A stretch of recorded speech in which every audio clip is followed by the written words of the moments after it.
Salut à tous et bienvenue sur Linafoot Ligue 1, la chaîne qui vous parle du football congolais. Coup de tonnerre en Linafoot. Le D-Saint-Pé pourrait perdre 24 points et se retrouver relégué.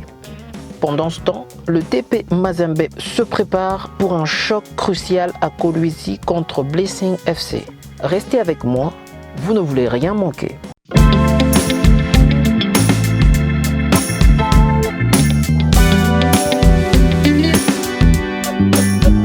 On commence par le coup de tonnerre. Le D-Saint-Pé est lourdement sanctionné. Mais derrière cette décision, c'est toute la FECOFA qui se trouve sous pression. Voici les dernières informations sur ce dossier explosif. Le Daring Club Motema Pembe rejette formellement les décisions prises par la Fédération congolaise de football association. Selon le club, la fédération aurait produit un document datant de novembre 2025 qui aurait été bloqué par ses propres services. Le dossier concerne l'entraîneur Otis Ngoma.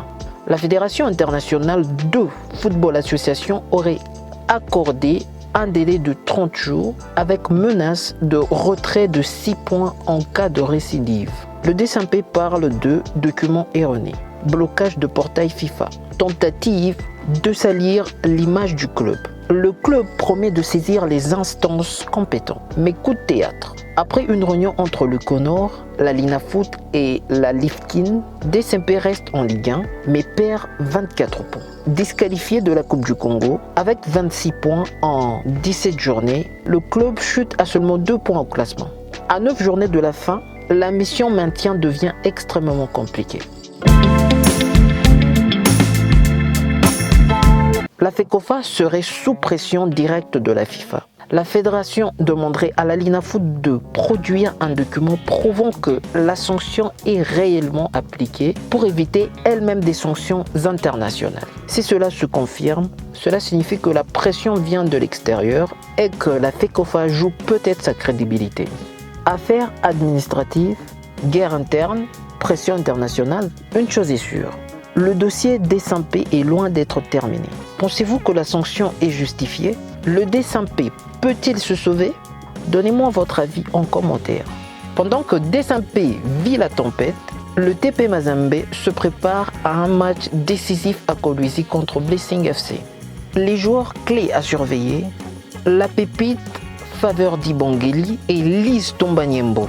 Les deux joueurs du TP Mazembe sont en forme et sont bien présents dans la liste de meilleurs buteurs.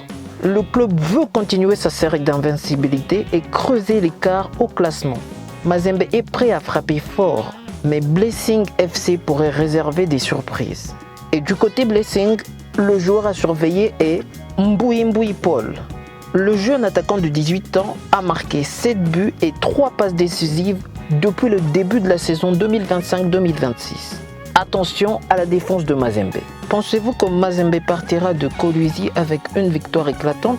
Faites-le moi savoir en commentaire. Voilà pour les dernières nouvelles sur D-Saint-Pé et le choc de Mazembe. N'oubliez pas de vous abonner et d'activer la cloche pour ne rien rater du football congolais. Restez connectés pour la vidéo post-match de Mazembe lundi. Vous verrez toutes les réactions et impacts sur le classement du groupe A. À la prochaine.